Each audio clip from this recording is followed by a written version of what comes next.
Hey fellow Trek chatters, I'm Pit Trekkie and welcome to day 4 of the Las Vegas Star Trek convention. Today is Saturday, August, I believe it's 3rd. My days are blurring together, but today is going to be a very busy day. You're going to be seeing William Shatner on stage. I'm going to try to get some footage of that for you guys. There are going to be plenty of other actors as well coming up. Trying to take a little bit more tours of the places. There's no karaoke tonight, you don't have to worry about any more of that.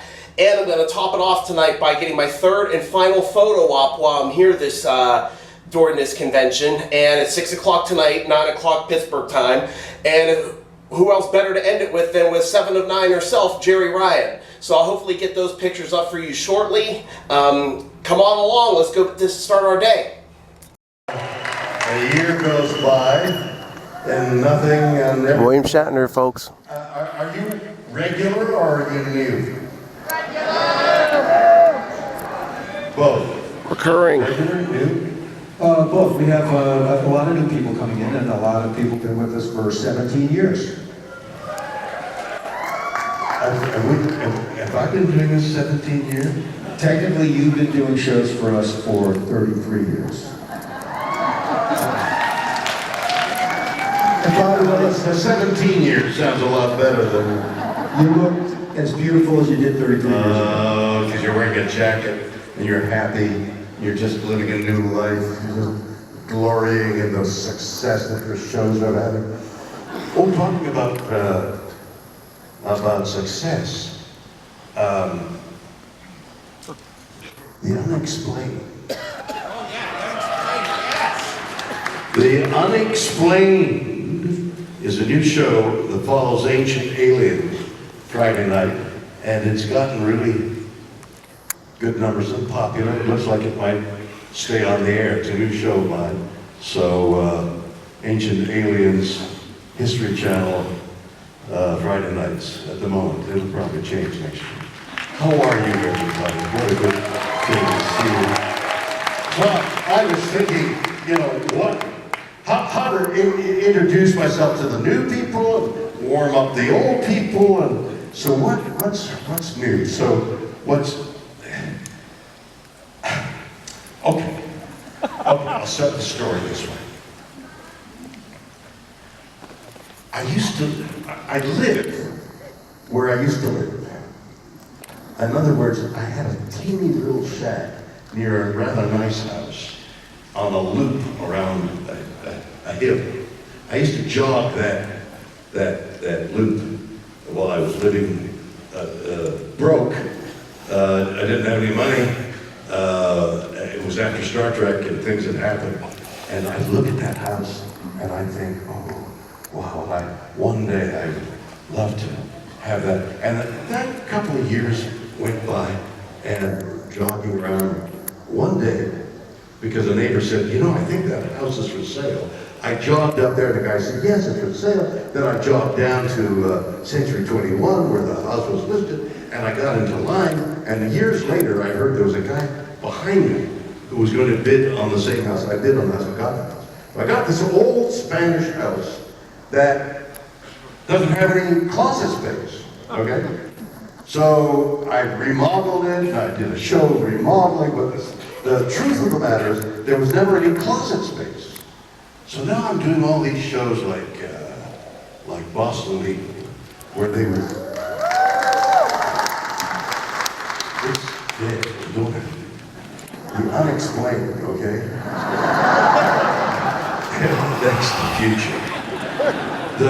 So I do all these shows where they buy my clothes, get all these jackets, all these nice suits and shoes and shirts and ties, and show after show they buy my clothes, and yeah, I take it home, and I want to take it home, but I'd have no place to put it, and I'd stuff it, and I'd shove it, and I'd get it.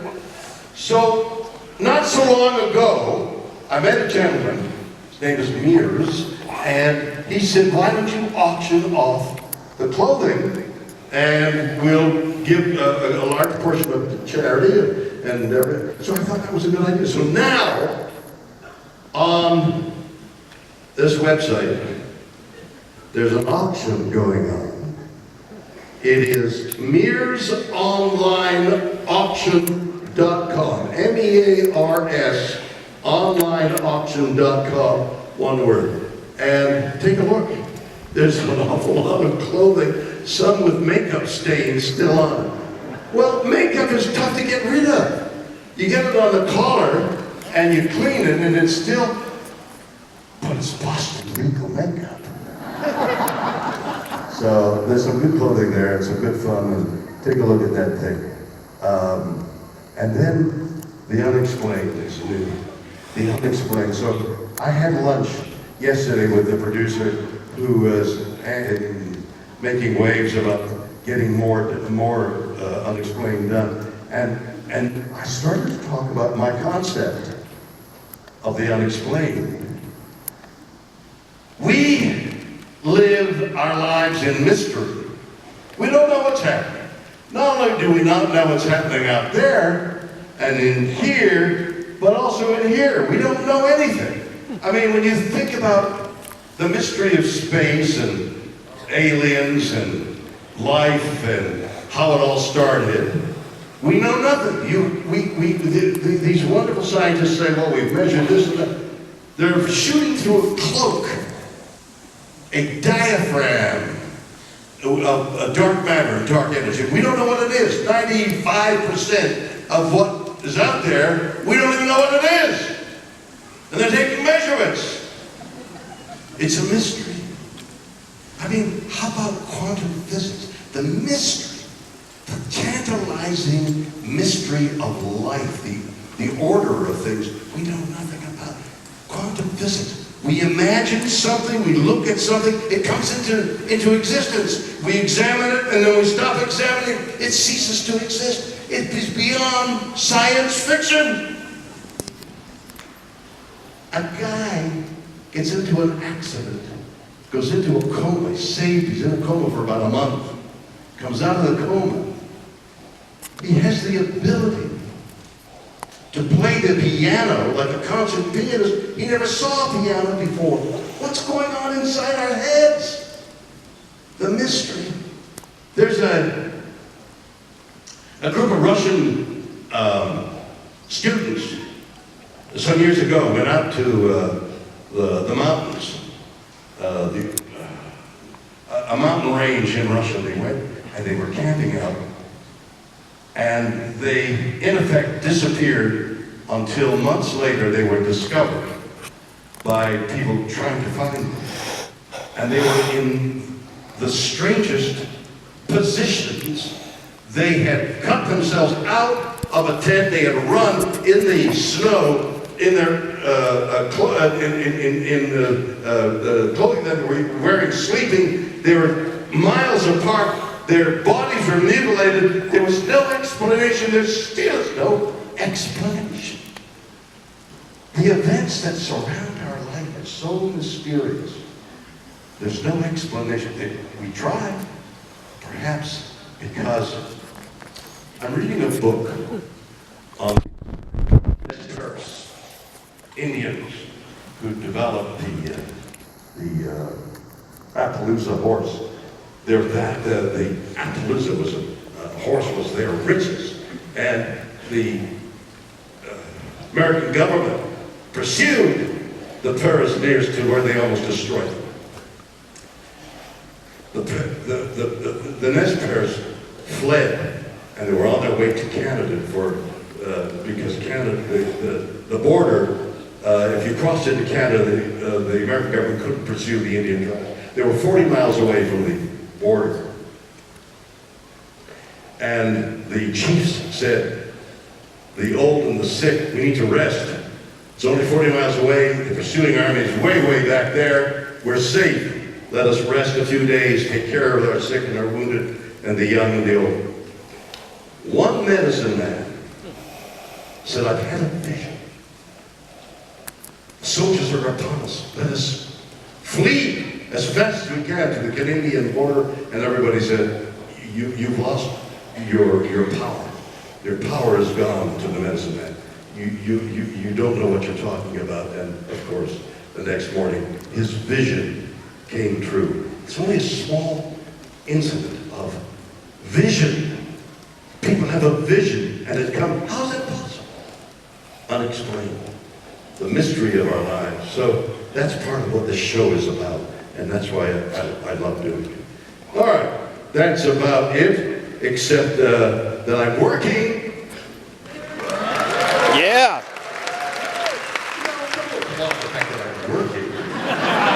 I'm working, ellipse, on a blues album. I've laid down one track. I thought, blues. I'm a white guy from Montreal, okay? What the hell do I know? Well, what I know about the blues, I know about pain. I know about anguish. I know about loneliness. I know about all the things that blues applies itself to, but the music, where it came from, its genesis, its result, the beauty, the reverence I had for the blues. Could I do it? So I went to the studio with the producer, Adam Hamilton. By the way, I'm filming it as a documentary called This is the Blues, like the exploration of the music of the blues. It's Americana. Where did it come from? Where did it develop? Where is it going? So I went, and there was a Muddy Waters song that they said, perhaps you could do this. And I listened to Muddy Waters doing it. And I thought, I think I can. I got the blues! I got it on demand, blues! And I started. It went down good. First track. I'm going in next week to lay down a couple more tracks. On the blues! That's what I'm telling you. I'm telling you I'm doing the blues! Who's your producer? Never mind. Adam. It's not Billy. No. Billy's on tour. I know it's from yes. Billy's on tour. Billy Sherwood. Billy Sherwood of Yes is on tour. Friend of mine. He's met the most beautiful blonde singer. And there was a party for his engagement. And I walked in with my wife. And I saw this beautiful blonde girl beside. And I muttered, ooh, I want one of those. And my wife didn't speak to me for 2 weeks. All right, I am ready for a question now. Where is that the line there? And is that the line there? My God, the line goes on forever. Yeah. Okay. Now, what's your name? Brandon. Brandon, what do you do, Brandon? Yeah, well, I'm asking you a question. What do you do? What? I work at the Dallas Air Force Base. You work at the Air Force Base? Yes, sir. What do you do there? I do some cleaning, serve some food. You don't fly the planes and make sure they, no? You don't design the wing so it carries a big load? But you do an important job. Yes, sir. Thank you. What's your question? My question to you about your late friend Leonard Nimoy. Yes. What was the reason why you couldn't say goodbye? What was that question? When did Leonard Nimoy stop talking to you? Yes, I understand the question. So, Leonard Nimoy was my dearest friend. He was the brother I never had on stage here frequently over the years. I'd be doubled over with laughter. He was so funny. I loved him. We spent hours in limousines going from one place to another, talking about life and death and divorce and children. We were born 4 days apart. He was born in Boston, I was born in Montreal, but 4 days apart. And our lives were so similar.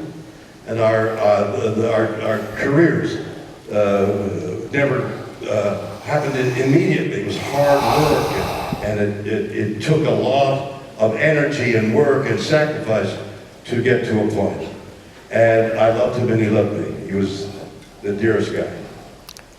And then he gets sick, and he said to me one day, why didn't you?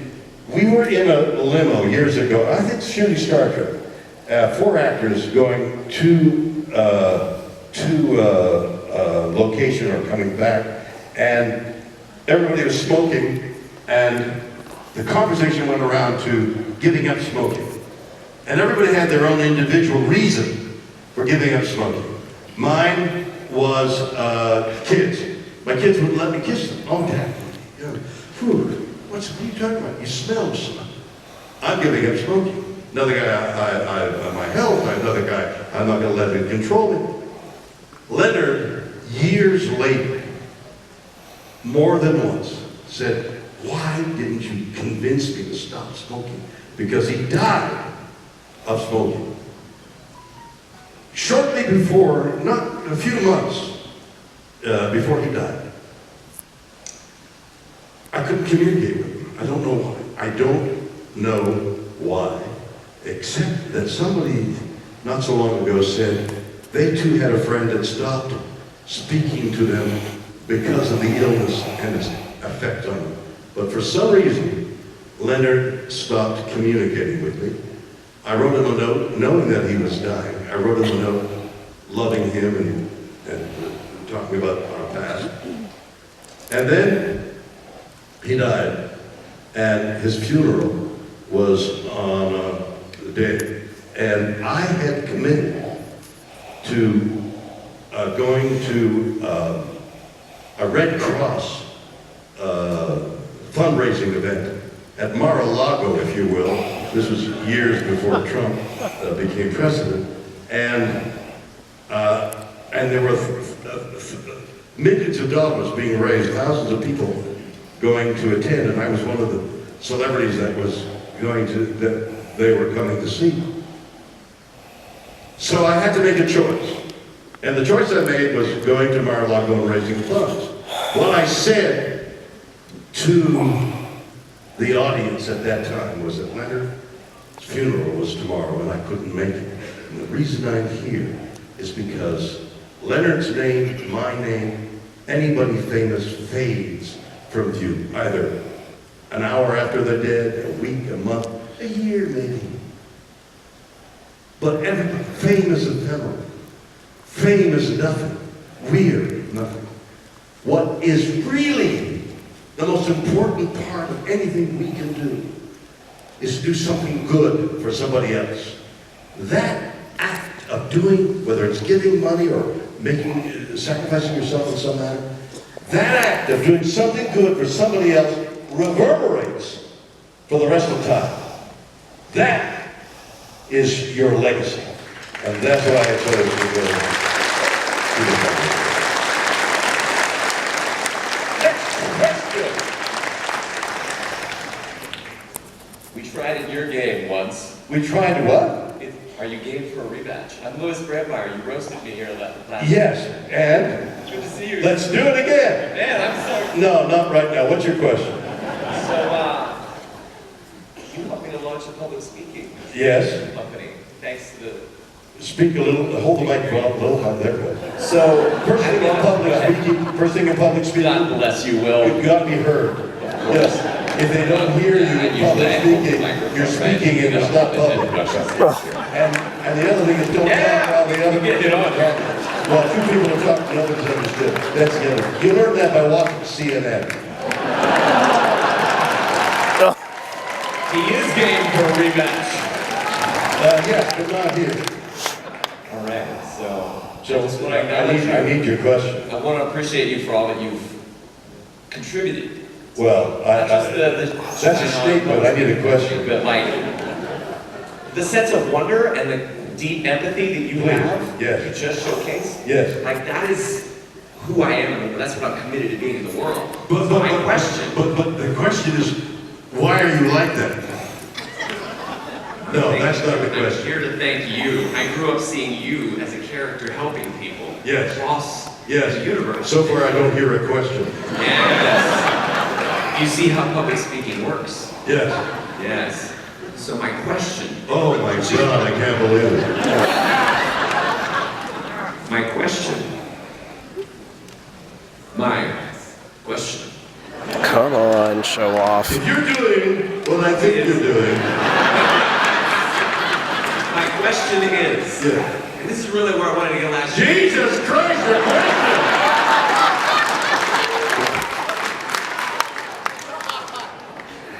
The essence of Star Trek being compassion and Yes. empathy. what is a moment, the moment, the epitome Yes!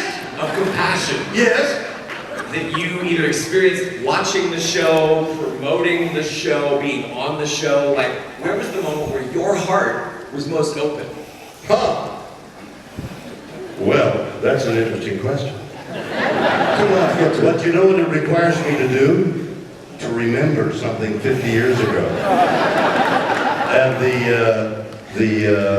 what's the little gland what's the gland inside your memory? Hippocampus. The hippocampus, the campus is narrow, you know, the college is, and the hippo is underwater a little bit.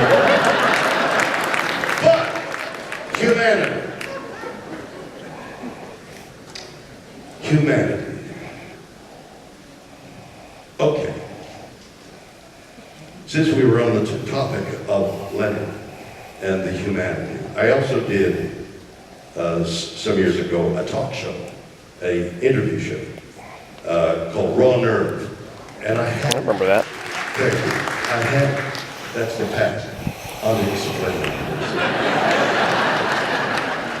I also had the privilege of interviewing a lot of people who were well known and got stories from them that were unusual. Now, talking about Leonard. So I say to Leonard, let me interview you on my new show. So he comes down, and I had designed chairs, like in a love seat. So I would sit here, and the other person would sit here, and we were this far apart. No artificial desks, no barrier between us, so I could see the person's eyes, because a conversation takes place on most of us unspoken, in things that we don't even realize we're recognizing. The pupils of the eyes, the lids, the mouth, the twitch, the face, the hand. All the sign language of conversation is there that if you're from here to there, you don't see. Hey, nice to see you. I had a great day. Let me tell you a story. I told you earlier that your people told me tell that story. I'm going to tell. There's nothing spontaneous. A lot of that is not spontaneous. This seat was designed to be spontaneous. And I made Rush Limbaugh cry. Rush Limbaugh cry. No, you mean you're clapping because he cried. I'm saying he allowed me to reach something in his background, in his childhood, that made him cry. It was an extraordinary moment. So Leonard needed me. So I say to Leonard, what was it like at home? Looking for something. I said, well, you know, my grandfather worked in leather. He came from the old country. He did leather work. I said, really? Yeah, he said, you know, I never said this to anybody, but I'd come home from being in Hollywood. I'd go to Boston, and my parents' home where my grandfather, father, my father lived. And we'd sit around the table, and I'd feel his fingers go into my shoe. I said, what was he doing? He said, my grandfather was feeling the leather on the sole of my shoes to see whether I was making enough money to have the shoes repaired. Oh. And I thought, wow, what an extraordinary moment. The moment of a grandfather and grandson without any words being spoken. He didn't even remember the story. Somehow it just evolved. He remembered this touching moment of a loving parent, grandparent, doing his unspoken best to check whether, how well his grandson was doing. Touched. Just a moment. Yeah? Thank you. Thank you. Next question. Good morning, Mr. Shatner. Good morning. How are you? Great. What do you do? I'm on disability. What? I'm on disability. A facility? No, disability. You're on disability. What's your disability? I got bipolar. and tolerate displeasure. Wow. Are you managing it? As best I can, like Will Wheaton and everyone else, it's a day-to-day struggle. I just deal with it, and good days and bad. How are you doing today? It's a great day. How is this event affecting you? It's a great day. That's great. We're so glad to see you here.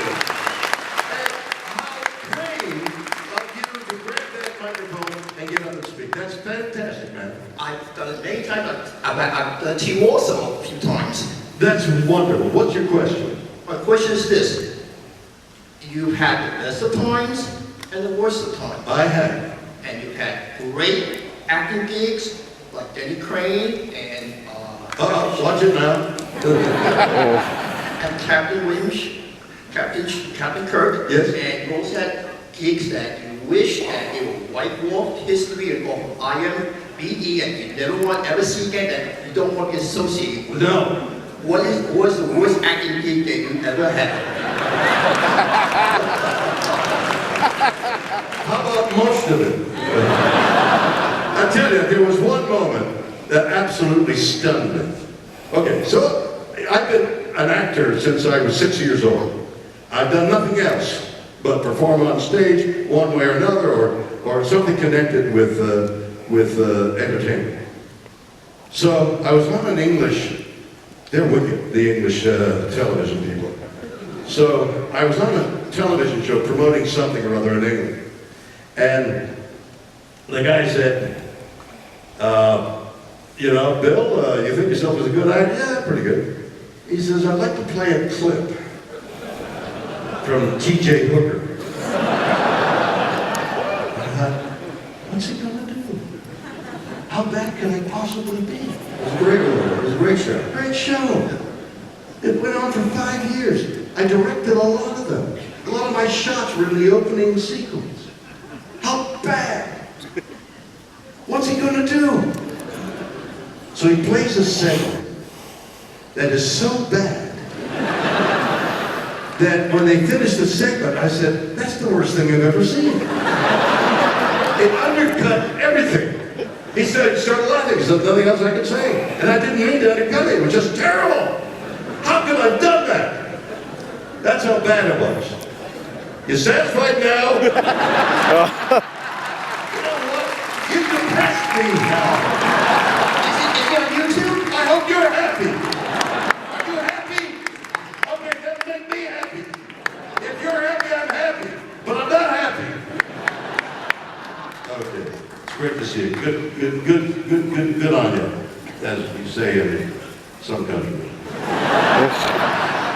It's us straight out. Yes.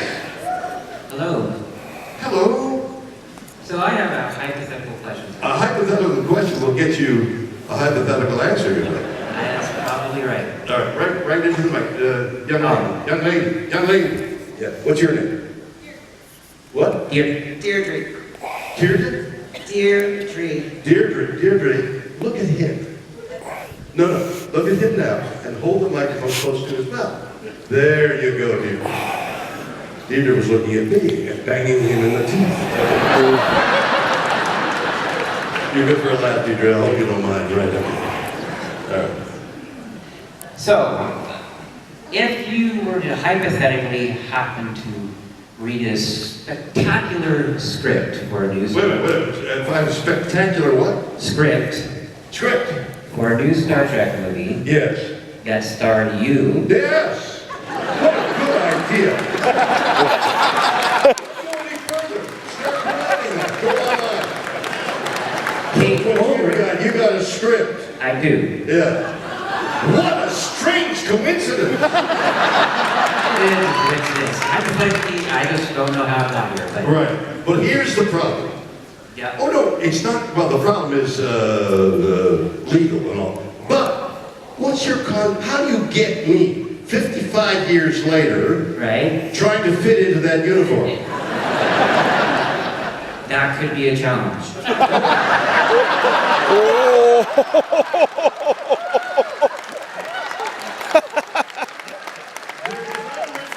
The guy asking the question can't be funnier than the guy answering it.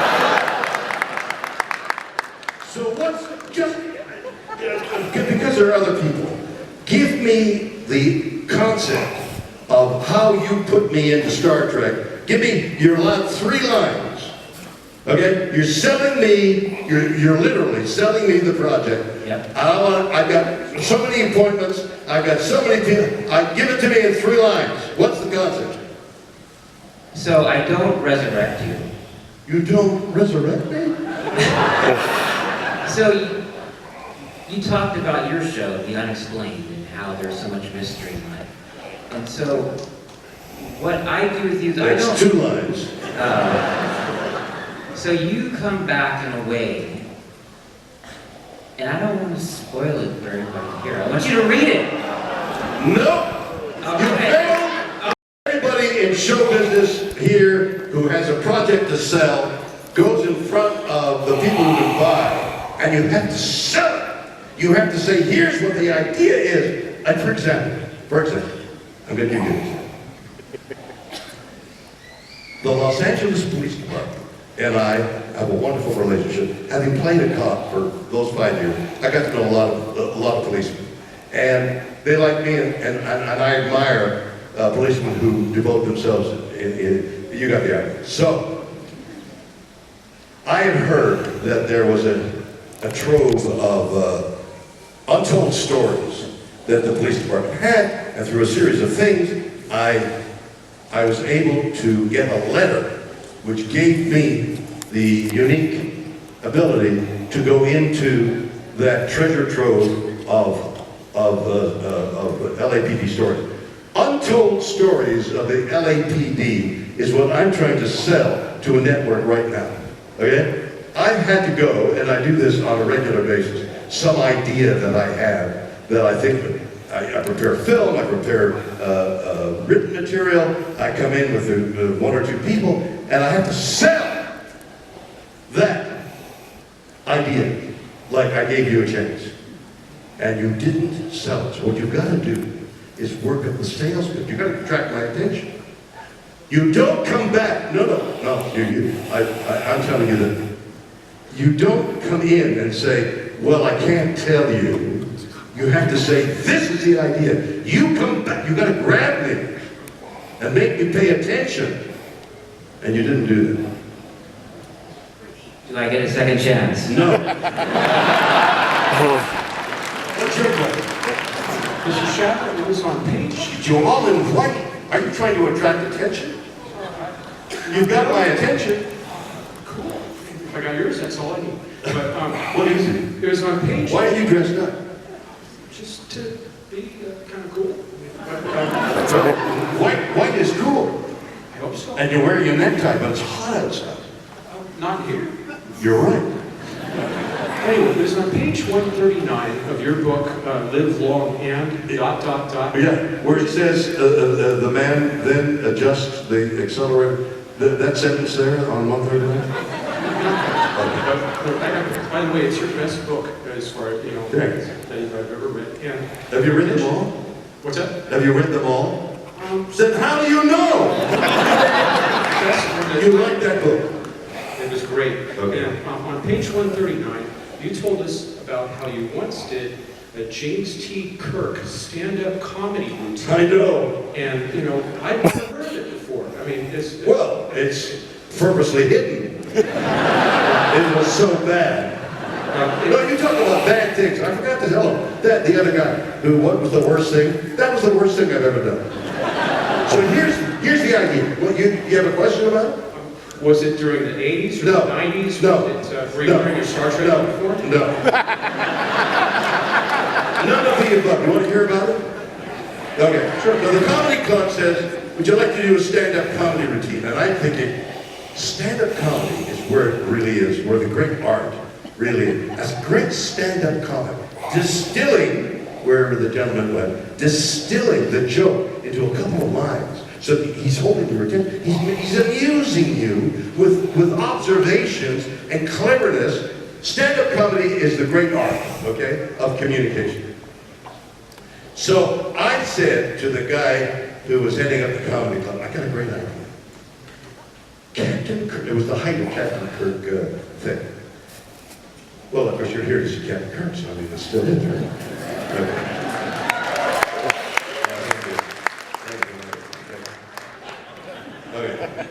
So I said to him, wouldn't it be funny if Captain Kirk wants to be a stand-up comic and his material is really lousy? So Captain Kirk is doing Henny Youngman. I got his attention completely. See that?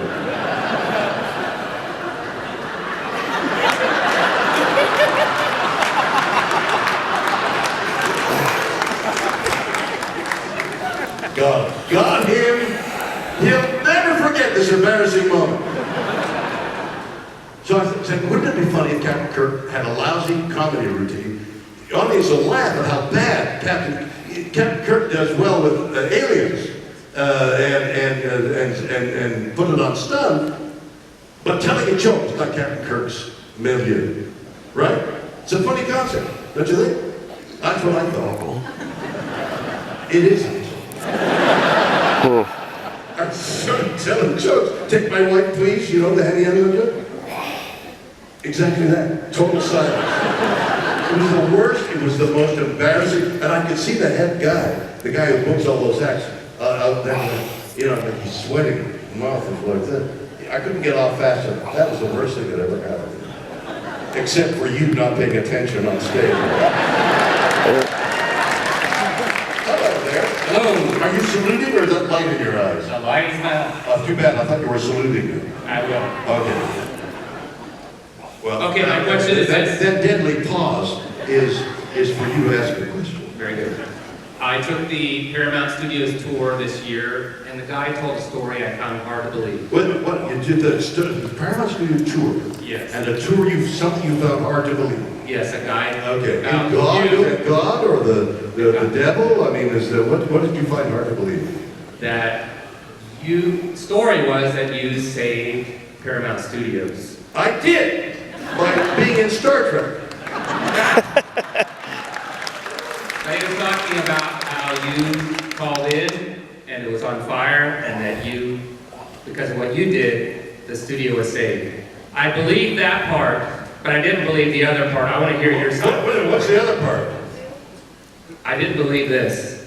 He said that you were the first part you didn't believe. I didn't believe the first part. Now the second part you really didn't believe. I really believed it because I know you're a hero. But the first part was that you were going around from set to set looking for craft services to move chalk off. To move what? To eat other sets food services. Of course. I said that's not true. Oh, that's true. Are you kidding? It's true. Okay. Well, our budget allowed, we had crackers and water.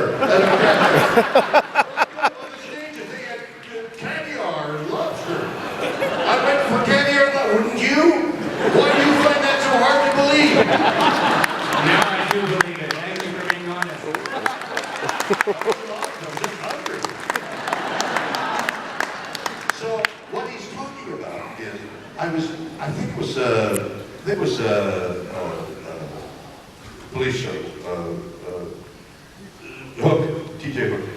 I think it was TJ Hooker. I was doing TJ Hooker. I had signed a contract to appear on TJ Hooker for 5 seasons, something like that, 7 seasons. And I had to be there on a certain date. So they start making Star Trek movies, and they fit them in between the dates of when I would quit, when we'd stop filming Hooker and start. And in those days, we were doing 23, 24 shows. It took 7, 8 months of the year, 9 months of the year, and then they had to prepare the film out. So now, that was a bell. Anyone else hear that? Did you see the Brody fight the other night? Incredible fight. Okay. Well, I mean, there's the bell. I'm fighting right here. So, I've got a deadline. Movie's supposed to end on Wednesday, and on Friday, I begin shooting TJ. I like a day or two. And if I'm late, if I'm not there, I'm in breach of contract, and they can do anything. They can do anything. I gotta be there. So now I come in one day, and I smell smoke, and I said, oh, this is damn smoke. I think the set that we're gonna shoot on this morning. He's on fire. I said, what? And I ran out of makeup. I got to the stage door to open the door and this waft of smoke. My God, the set's on fire. Oh my God, they're going to have to delay production. Oh my God, I'll never make the TJ Hooker thing. I'll be sued, I'll be in jail. I grabbed a garden hose and I ran into the stage and I was pouring water on something that was flaming, probably a light or something, on the set. I'm trying to douse it and smoke is billowing out. What I found out later was the sets in those days, and I don't think it's the same now, was made of plastic material that's poisonous to breathe. Oh. And I'm trying to piss on this fire.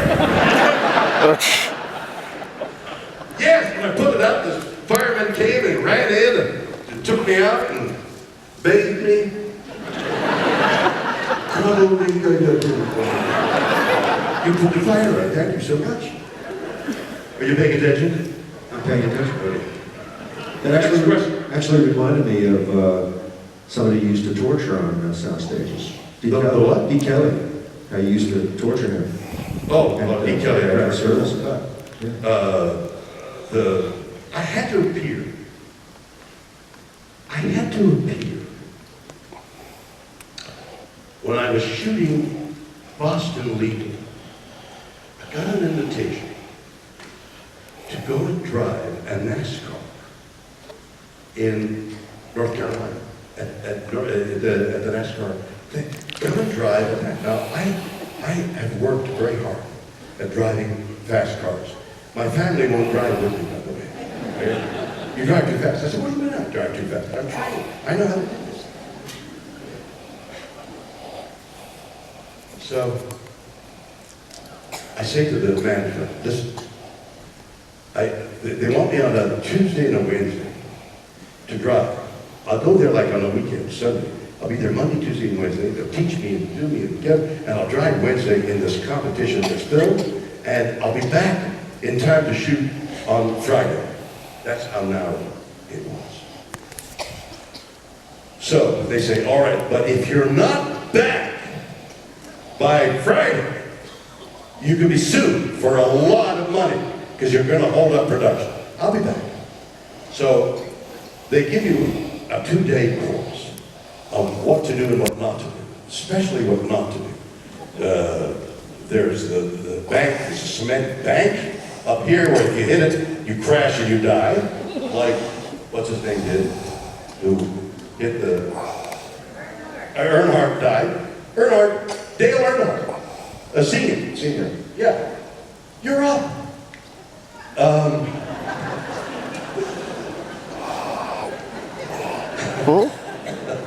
You just love it. Dale Earnhardt died hitting that wall, that very wall. I saw the flames. So, all the teaching of fast cars that I had is going slow, come out fast. You follow the line where you're going, you drift a little, and then you accelerate out. Slow in, fast out. Slow in, fast out. Not in a NASCAR! In a NASCAR, they've got a dam on the back of the trunk, which, as the wind comes over the hood, suppresses the rear end. So everything you've been taught intuitively, driving a car, you're going to skid the car, you're going to move the car around, you feel, all that's gone. It sticks like glue. The faster you go, the more it sticks, but it's counterintuitive. I was flying with 2 other people. 2 people, there were 3 of us in the car. There weren't enough cars to go around, so they had 3 people in the car. They would set the car up for each individual, and then a process of elimination, 1 person had to go. 2 people in the car. So you had to go at 190 miles an hour. 190 miles an hour around the curve was the tipping point. And I couldn't. So the 2 other well-known athletes, and they're 6'6", and the seat was way back, and the steering wheel was way back. I get in the car. No, they were 6'6", I'm 6'3". I was 6'3", okay? You shrink a You shrink wrap.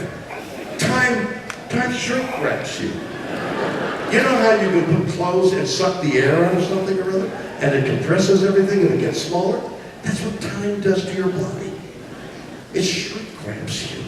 It sucks up the air to get smaller. I was 6'3". Okay, so I can't reach the pedals. I can't reach the steering wheel, and I can't reach the back. And it's 1 o'clock in the morning, and the windshield is dirty. And I have to go 190 miles an hour. Where Dale Earnhardt, right over there, died. I'm going around, I approach the turn, and I slow down. First time. Second shot. Yeah, I slow down. Third time, I'm going for it. I've studied judo, okay? Karate. I'm sure that's all. So you know how they break the stones? Ah! That's releasing your ki. Ah! Ah! That's what it is.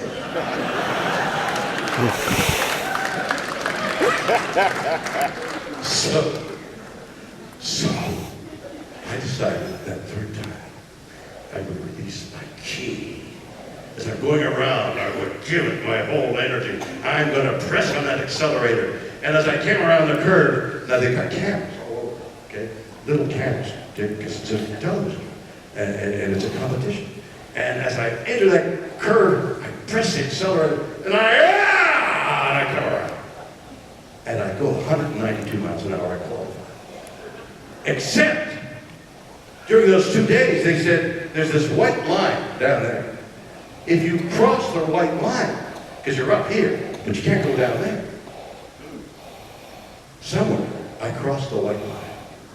But I'd gone 192 miles an hour. So when I arrived at the finale, they said, "Great, good, I got applause." And then somebody came over and said, "You're disqualified." Which was perfect, because they sent me home and I made it on time.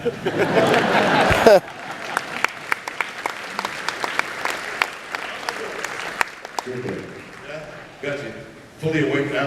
A little nap helps. Actually, what's going on back here is managing the whole show. There's things going on, a lot of moving parts. You mean there's something else going on while I'm on stage? That's correct. What kind of a hospitality suite is this?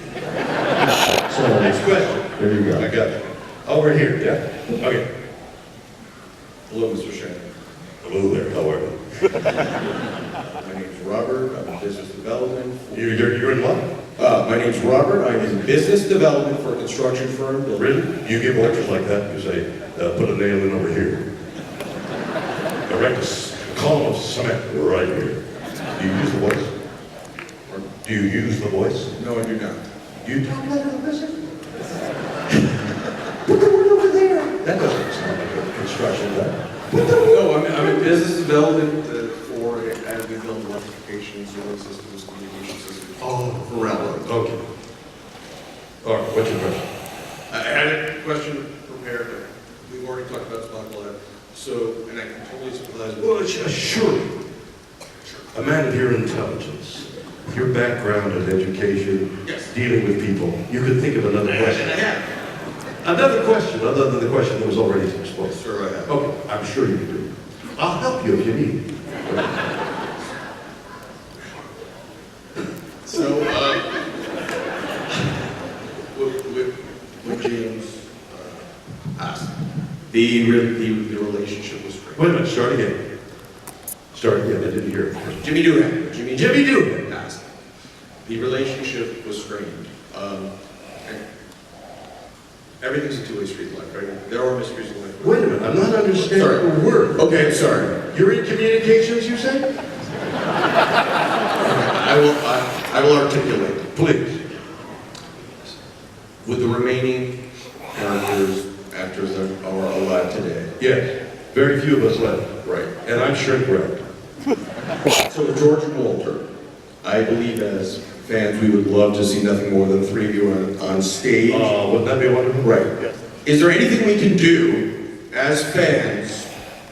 Any suggestions? Maybe have a nice group therapy session on stage for next year. I think that could be groundbreaking. You want me to subject And we myself can have to those two guys? You want me to get on stage with those two guys after what they've said to me about me for years? Is that what you? I do not want you to suffer. No, I love you. No. I mean, this is me. This is what who I am. Well, why would they denigrate me for all these years? I don't know why. I have no idea. I don't even know them. I know I don't know them. I feel they're very jealous. 50 years ago, I worked a day or two with them a week. Yes. I don't know who they are. Well, They've that's spoken badly about me for 50 years. Why would I get on stage and subject myself to that? Would you? Well, you did do Would that. you? You did do the roast. You did do the roast. Would you? Would you? Maybe if I was paid enough? I don't know. Oh! Have to define enough. Exactly. There you go. So, No. perfect. Good answer. Thank you.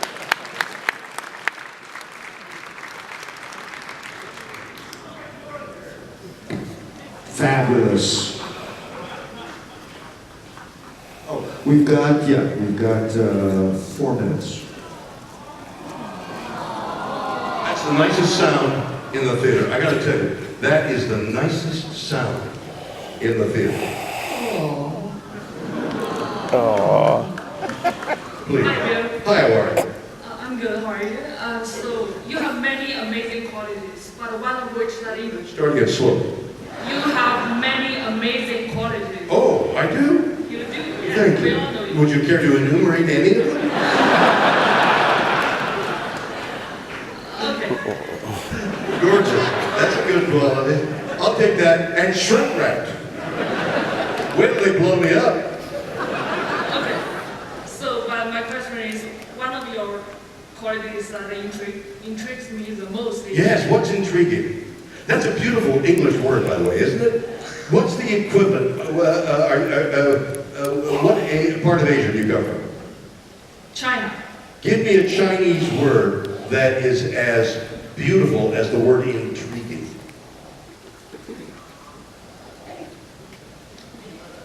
Come on. Come on. It's there. It's right there. Intriguing. 惊奇.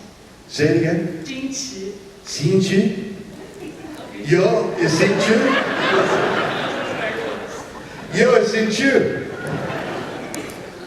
Can I ask my question? Is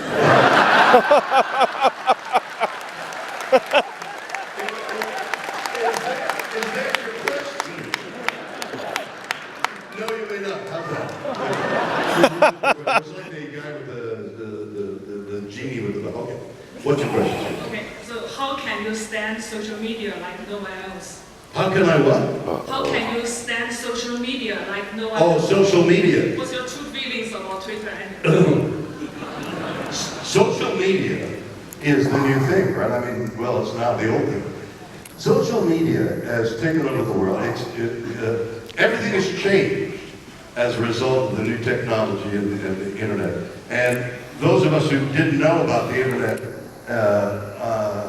until it arrived, and social media and the fact that your phone is your lifeline, it's totally foreign and needs to be examined. In the same way, I'm entering into the electronic world, blockchain.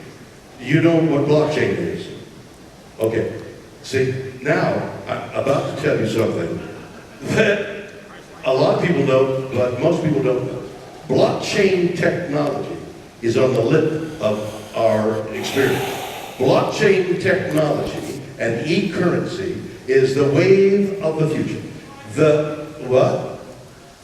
Yes, somebody had something intelligent to say at last.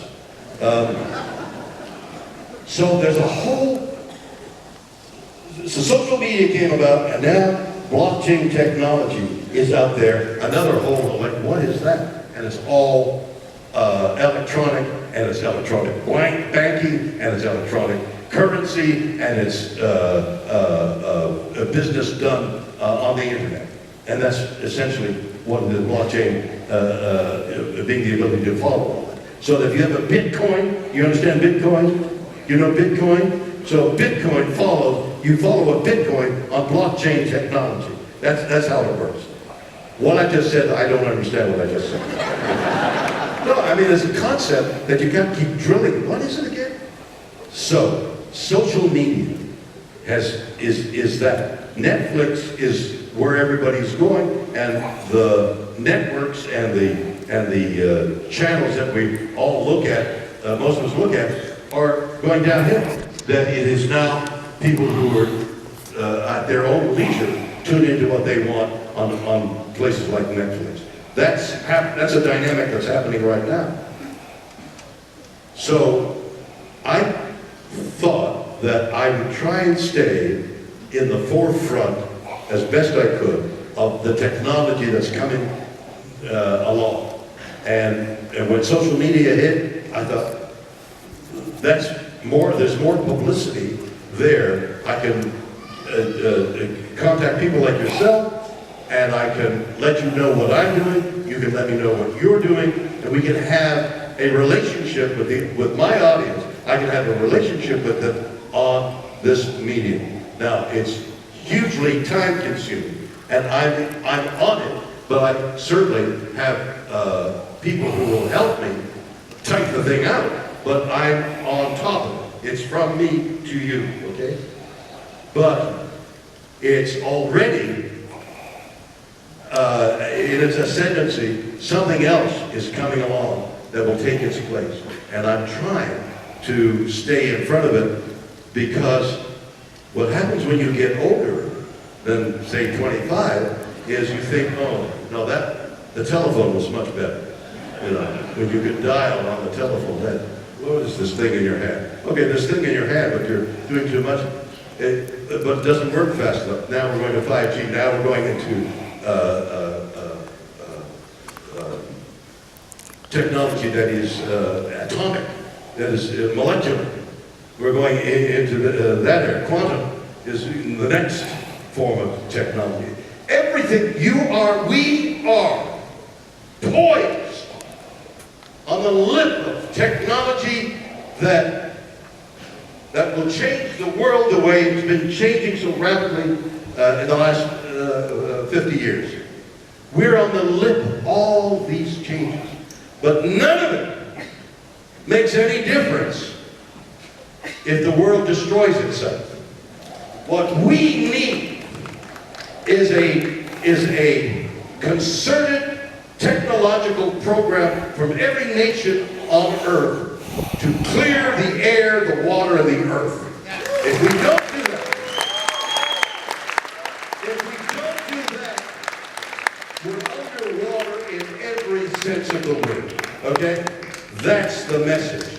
We need every citizen of this country, of which I am a Canadian, and I'm saying, please help the world.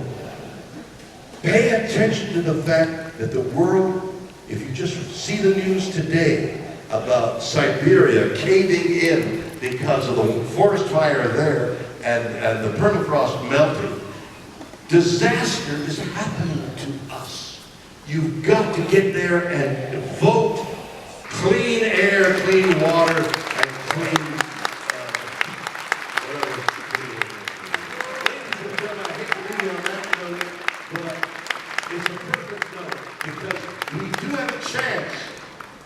if you act now. Thank you so much for being here.